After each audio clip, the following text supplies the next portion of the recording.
ચૂંટણીને લઈને પૂર્વ સાંસદ મધુસૂદન મિસ્ત્રી દ્વારા ચૂંટણી પ્રચાર અર્થે વિજય સંકલ્પ સંમેલન યોજાયું। સમગ્ર રાજ્યમાં સ્થાનિક સ્વરાજ્યની ચૂંટણીની મૌસમ પૂર્વાહારમાં છે, ત્યારે ઈડર તાલુકા કોંગ્રેસ સમિતિ દ્વારા પૂર્વ સાંસદ મધુસૂદન મિસ્ત્રીની અધ્યક્ષતામાં વિજય સંકલ્પ સંમેલન યોજાયું હતું, જેમાં કોંગ્રેસના રાષ્ટ્રીય નેતા અને જિલ્લા પૂર્વ સાંસદ મધુસૂદન મિસ્ત્રી દ્વારા કોંગ્રેસના ઉમેદવારો માટે પ્રવાસ ખેડ્યો હતો। પૂર્વ સાંસદ દ્વારા ઈડર તાલુકાના દાવડથી ચૂંટણી પ્રચારના શ્રી ગણેશ કર્યા હતા। તેમાં તેમના પ્રચારાર્થે અને કોંગ્રેસ પક્ષની જે નીતિઓ છે, કાર્યક્રમો છે, તે બધું સમજાવવા માટે અમે આજે ટૂરમાં નીકળેલા છીએ। હમણાં દાવડમાં મિટિંગ કરી, અત્યારે દેશોત્તરમાં છે તે આ મિટિંગ ચાલુ છે।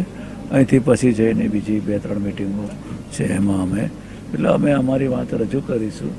અને ભારતીય જનતા પાર્ટીએ છેલ્લા 6-7 વર્ષમાં કેન્દ્ર કક્ષાએ અને રાજ્યની અંદર છેલ્લા 20 વર્ષથી શું કરી રહી છે, 20-25 વર્ષથી, તે અંગેની વાત લોકોને અમે વાત કરીએ છીએ અને આશા રાખીએ છીએ કે બહુ મોટા પ્રમાણની અંદર છે તે મતદારો કોંગ્રેસના ઉમેદવારોને જંગી બહુમતીથી જીતાડીને સાબરકાંઠા જિલ્લા પંચાયત, જેમાં દેશોત્તર, નવાવાસ અને વડાલી તાલુકાના ડભોડા ચોકડી અને વડાલી ખાતે સભાઓ યોજી ઉમેદવારના સમર્થનમાં ગામે ગામ વિજય સંકલ્પ સંમેલન યોજાયું હતું, જેમાં ઉમેદવારો અને ટેકેદારો સહિત ગ્રામજનો મોટી સંખ્યામાં હાજર રહ્યા હતા।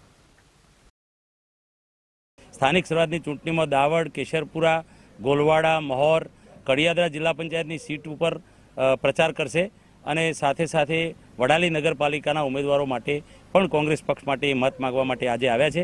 એના ભાગરૂપે સૌપ્રથમ દાવડ જિલ્લા પંચાયતની સીટ, બીજી કેશરપુરા જિલ્લા પંચાયતની સીટ અને હવે ગોલવાડા જિલ્લા પંચાયતની સીટમાં નવાવાસ ખાતે પ્રયાણ થઈ રહ્યું છે।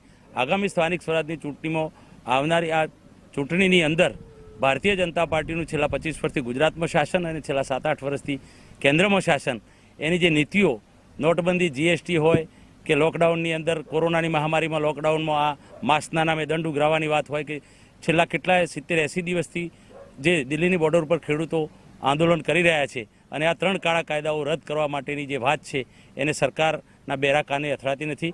લોકશાહી ધીરે ધીરે ખતમ થઈ રહ્યું એવું આ પ્રજાની અંદર પ્રતીત થઈ રહ્યું છે અને સરમુખત્યારશાહી હાવી થતી હોય એવું દેખાઈ રહ્યું છે। ત્યારે આગામી સ્થાનિક સ્વરાજની ચૂંટણી દ્વારા પ્રજા મતરૂપી જવાબ આપે એવી વાત અમે પ્રજા સમક્ષ કરી રહ્યા છે।